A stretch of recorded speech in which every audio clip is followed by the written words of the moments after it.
Perkenalkan, nama saya Indah Nazul Fatakia. Perkenalkan, nama saya Silvi Susanti.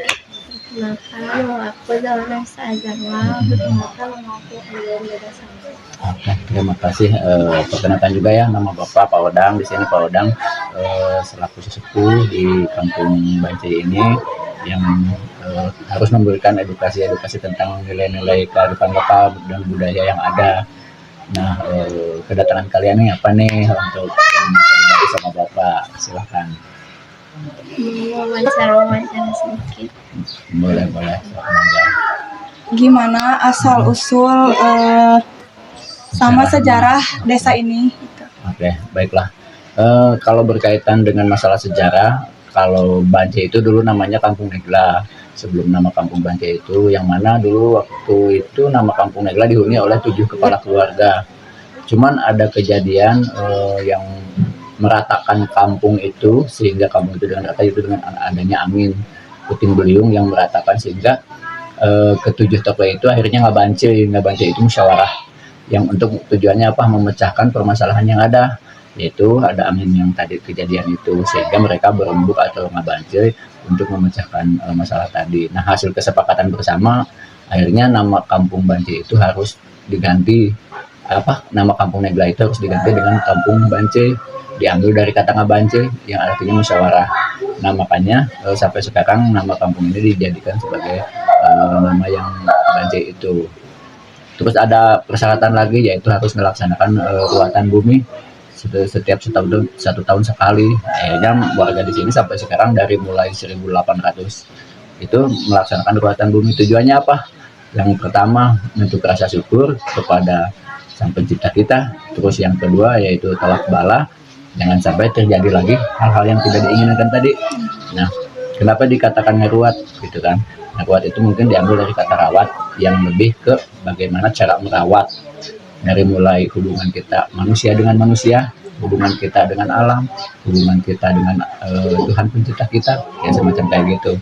Gambaran contohnya, kalau bagaimana cara hubungan manusia dengan manusia, yang mungkin perawatannya juga beda ya. Jadi kayak misalkan ada pamali-pamali, atau begitu juga dengan alam sama itu. Jadi ada pamali-pamali, makanya sampai sekarang di sini masih kuat memegang tradisi itu, karena apa yang disampaikan oleh leluhur itu memang harus dilaksanakan.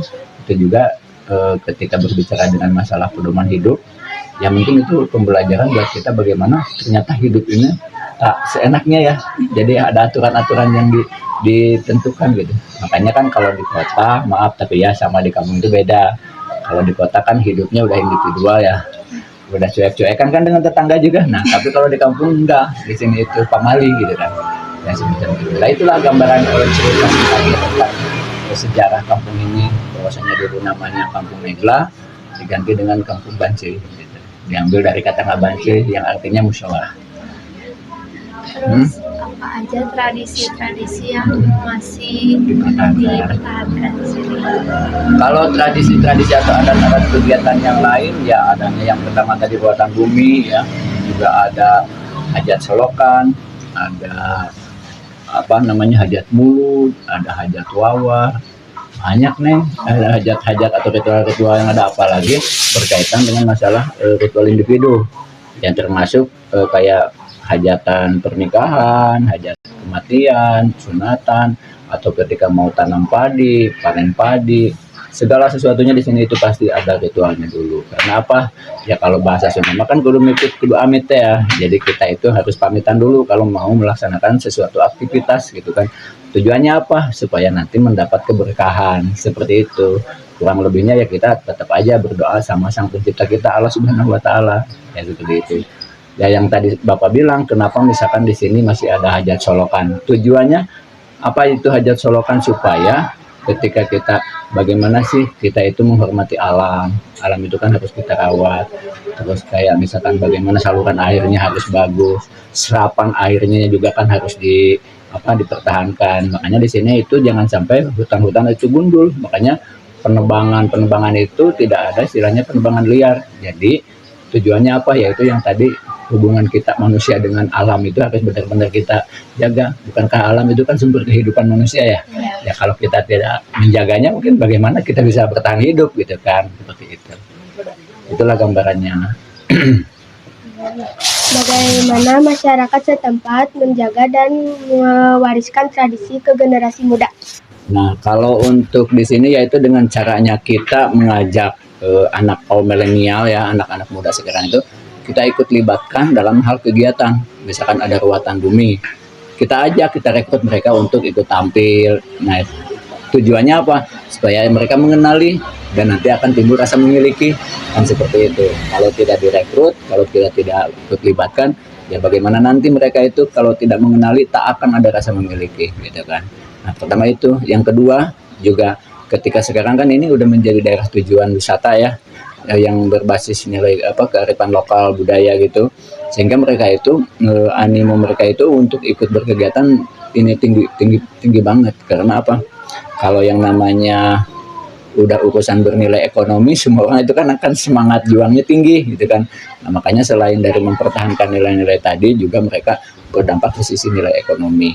Gambaran contohnya ketika ada orang yang berkunjung ke sini, misalkan rombongan 2 bis 3 bis, anak-anak ikut libatkan dalam hal misalkan permainan tradisionalnya ya, mereka yang bermain dengan pihak tamu, atau yang remajanya ikut nari menyambut kedatangan. Nanti kan mereka ke sini datang itu bayar gitu kan.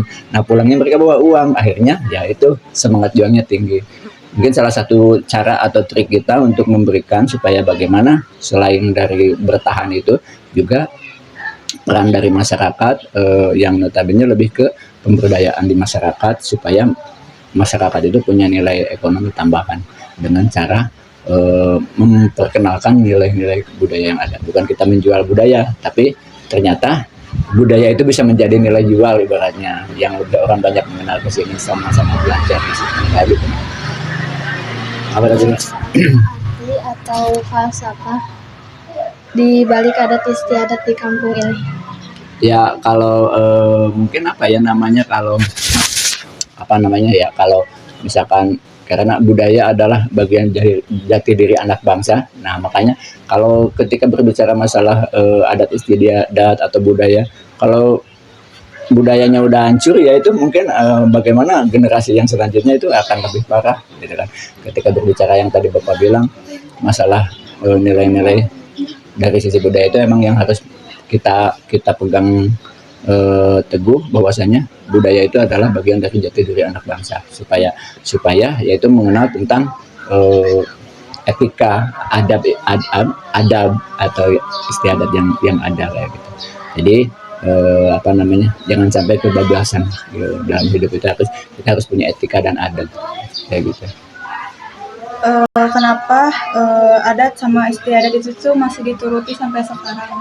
Ya karena dari sisi yang tadi Bapak sedikit gambarkan, bahwasanya ternyata dari adat istiadat itu banyak nilai-nilai yang terkandung di dalamnya yang tentang peran di bagaimana menjalani kehidupan kita itu.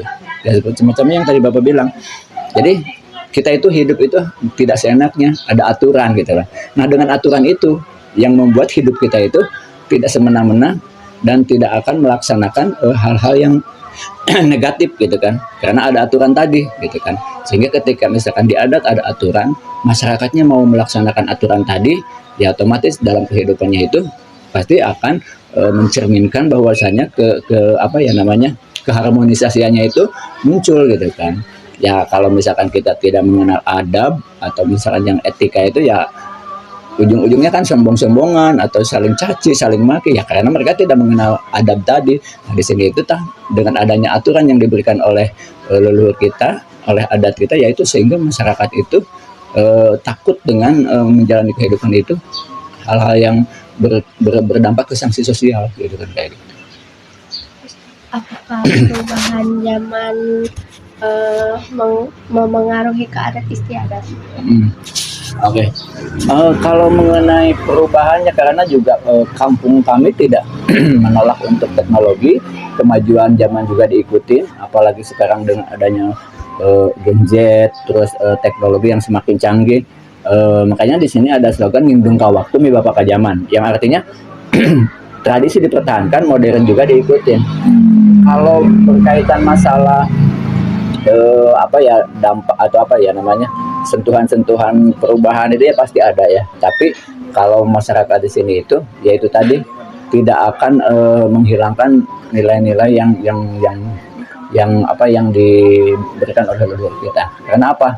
Banyak nilai-nilai yang terkandung di dalamnya yang tadi Bapak bilang. Jadi ketika kita berbicara masalah adat istiadat itu adalah sebagai pedoman hidup kita ya. Ketika sekarang apalagi misalkan adanya ketika Islam turun ke kita di situ kan masyarakat di sini juga tetap ngikutin semua yang ada karena kami warga masyarakat ini tidak membeda-bedakan mana budaya mana agama karena di dalam agama itu ada nilai budaya, dalam budaya itu juga banyak nilai-nilai yang berkaitan dengan agama.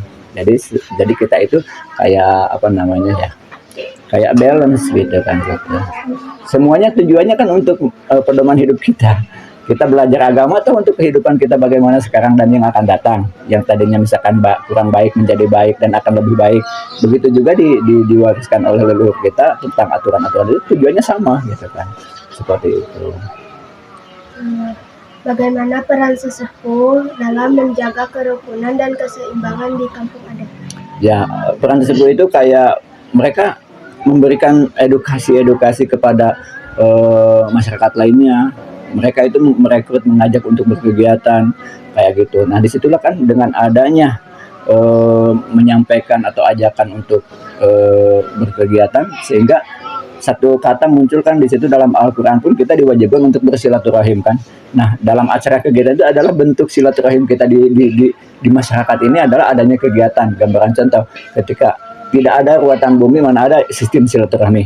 Tapi dengan adanya kegiatan hajat solokan, ruatan bumi, hajat wawar atau hajat mulut mereka akan ngumpul dari situlah itu bentuk silaturahmi kita gitu kan. Selain kalau sekarang mungkin adanya pengajian tablik akbar gitu kan sama juga gitu kan.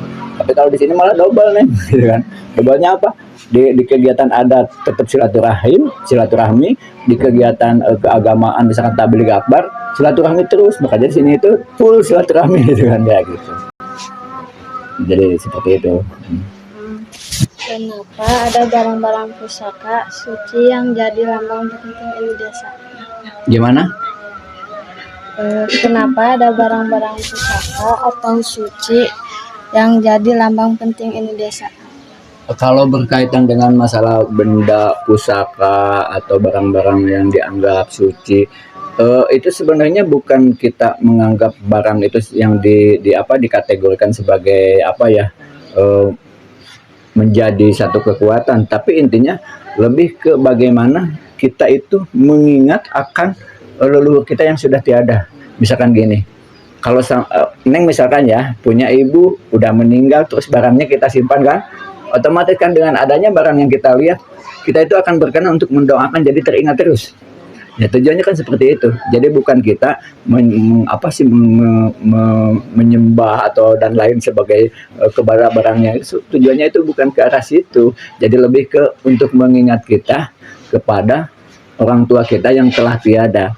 Nah gitu. Misalkan gambaran contohnya, misalkan ibu sukanya pete ya. Ketika kamu jalan kemana tiba-tiba nemu pete, ingat ibu kan? Nah itu gambaran contohnya, semacam gak jauh beda dengan itu.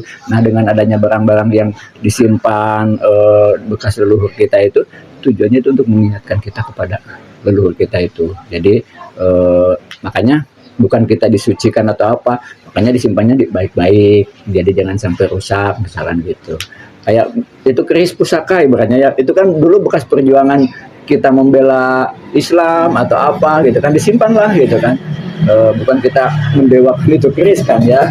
Nah dianggap barang pusaka itu yaitu bekas peninggalan sejarah orang tua kita dulu memperjuangkan bagaimana kita ingin merdeka dari penjajahan.